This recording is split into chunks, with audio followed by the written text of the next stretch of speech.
നമസ്കാരം മലയാളി വാർത്തയിലേക്ക് സ്വാഗതം. വീട്ടിലെ കാർ പോർച്ചിൽ നിന്ന് സ്ഫോടക വസ്തുവും കർണാടക മദ്യവും കണ്ടെത്തിയതിനെ തുടർന്ന് കോൺഗ്രസ് വാർഡ് പ്രസിഡന്റ് മരക്കടവ് കാനാട്ടുമലയിൽ തങ്കച്ചൻ എന്ന 54 വയസ്സുകാരൻ റിമാൻഡിലായ സംഭവം കോൺഗ്രസിലെ ഗ്രൂപ്പ് വക എന്ന റിപ്പോർട്ട് കോൺഗ്രസ് ഹൈക്കമാൻഡ് ഗൌരവത്തിൽ എടുക്കും. വയനാട്ടിലെ കോൺഗ്രസ് ഗ്രൂപ്പ് ബോർഡിനെ ഇത് പുതിയ തലത്തിൽ എത്തിക്കും. തങ്കച്ചൻ നേതാക്കളോട് പരാതി പറഞ്ഞിട്ടുണ്ട്. പ്രിയങ്ക ഗാന്ധിയുടെ ലോക്സഭാ മണ്ഡലത്തിലാണ് ഇതെല്ലാം നടക്കുന്നത് എന്ന് ഹൈക്കമാൻഡിനെയും ഞെട്ടിച്ചിട്ടുണ്ട്. പോലീസിന് വലിയ വീഴ്ചയാണ് ഉണ്ടായത്. IC ബാലകൃഷ്ണൻ MLA അനുകൂലിക്കുന്ന ഇയാളെ DCC പ്രസിഡന്റ് NT അപ്പച്ചൻ വിഭാഗത്തിൽപ്പെട്ടവർ കേസിൽ കുടുക്കുകയായിരുന്നുവെന്നാണ് ആരോപണം. ഇതിനുവേണ്ടി കർണാടകയിലെ ബൈരക്കുപ്പയിൽ നിന്ന് മദ്യം വാങ്ങിയ മരക്കടവ് പുത്തൻവീട് PS പ്രസാദിനെ അറസ്റ്റ് ചെയ്തു. ഇതോടെയാണ് കുതന്ത്രം പുറത്തായത്.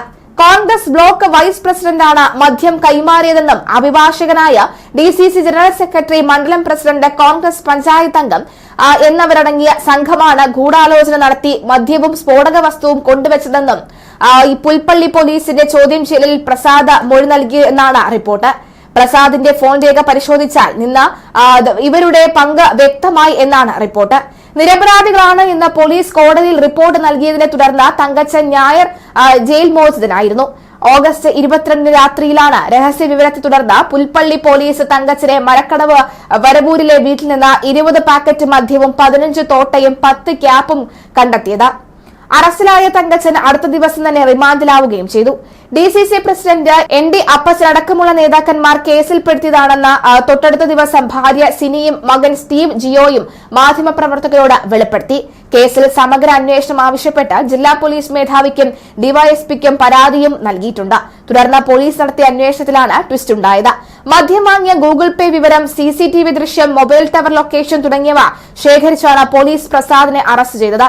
മദ്യവും സ്ഫോടക വസ്തുക്കളും കൊണ്ടുവച്ചയാൾ ഉടൻ തന്നെ അറസ്റ്റിലാകുമെന്ന് അന്വേഷണ സംഘം അറിയിച്ചു.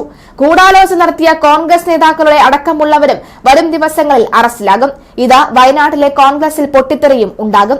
DCC പ്രസിഡന്റ് NT അപ്പച്ചനെ അനുകൂലിക്കുന്ന ഒരു വിഭാഗമാണ് തന്നെ കുടുക്കിയത് എന്ന് തങ്കച്ചൻ പറയുന്നു. DCC പ്രസിഡന്റിനെ കയ്യേറ്റം ചെയ്തുവെന്നും ബന്ധപ്പെട്ട പാർട്ടിക്കകത്ത് തങ്കച്ചനെതിരെ ഉണ്ടായ വൈരാഗ്യമാണ് കള്ളക്കേസിൽ കലാശിച്ചത് എന്നും കേസിൽ ഉൾപ്പെട്ട മുഴുവൻ നേതാക്കളെയും പിടികൂടുമെന്നും ഇല്ലെങ്കിൽ നിയമ നടപടി ആലോചിക്കുമെന്നും തങ്കച്ചൻ പ്രതികരിച്ചു. താൻ നിരപരാധിയാണ് എന്ന് പലതവണ പറഞ്ഞിട്ടും പോലീസ് കേട്ടില്ല. നിരപരാധിത്വം പറയാൻ ശ്രമിച്ചപ്പോൾ പോലീസ് തട്ടിക്കയറുകയാണ് ചെയ്തത്. എന്നാൽ ദേഹോപദ്രവം ഏൽപ്പിച്ചിട്ടില്ലെന്നും തങ്കച്ചൻ പറയുന്നു. കവറിൽ ഫിംഗർ പ്രിന്റ് പരിശോധിക്കുമെന്ന് താൻ ആവശ്യപ്പെട്ടിരുന്നു. പ്രഥമ ദൃഷ്ടിയാൽ നോക്കിയാൽ തന്നെ ആരോ കൊണ്ടുവച്ചതാണ് എന്ന് മനസ്സിലാകും. കോൺഗ്രസിനുള്ളിലെ ഗ്രൂപ്പ് പ്രശ്നങ്ങളാണ് കേസിന് പിന്നിൽ. വീട്ടിൽ കിടത്തി ഉറക്കില്ല എന്ന ഭീഷണി ഉണ്ടായിരുന്നു. ഇപ്പോൾ അറസ്റ്റ് ചെയ്ത പ്രതി ചൂണ്ടയിലിട്ട ഇര മാത്രമാണ്. യഥാർത്ഥ പ്രതികളെ പുറത്തു കൊണ്ടുവരണം. DCC പ്രസിഡന്റ് NT അപ്പച്ചൻ, PD സജി, ജോസ് നെല്ലോട്ടം തുടങ്ങിയ കോൺഗ്രസ് നേതാക്കൾക്ക് സംഭവത്തിൽ പങ്കുണ്ടെന്നും അദ്ദേഹം മാധ്യമങ്ങളോട് പറഞ്ഞു. ചെയ്യാത്ത കുറ്റത്തിനാണ് 17 ദിവസം ജയിലിൽ കിടന്നത്. പ്രതിയെ പിടിച്ചിട്ടില്ലായിരുന്നുവെങ്കിൽ 60 ദിവസം ജയിലിൽ കിടക്കേണ്ടി വരുമായിരുന്നുവെന്നും IC ബാലകൃഷ്ണൻ MLA ജയിലിൽ കാണാൻ വന്നിരുന്നുവെന്നും ഗ്രൂപ്പ് ബോർഡിന്റെ ഇരയാണ് താനെന്നും കോൺഗ്രസ് നേതാവിന്റെ നേതൃത്വത്തിന് പരാതി നൽകിയിട്ടുണ്ടെന്നും തങ്കച്ചൻ പറയുന്നു.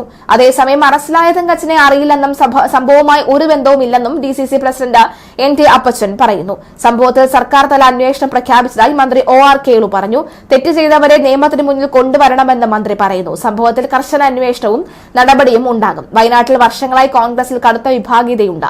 സ്വന്തം പാർട്ടിക്കാരെ ചതിയിലൂടെ കുടുക്കുന്നത് അന്തസ്സില്ലാത്ത രാഷ്ട്രീയമാണെന്നും മന്ത്രി വ്യക്തമാക്കി.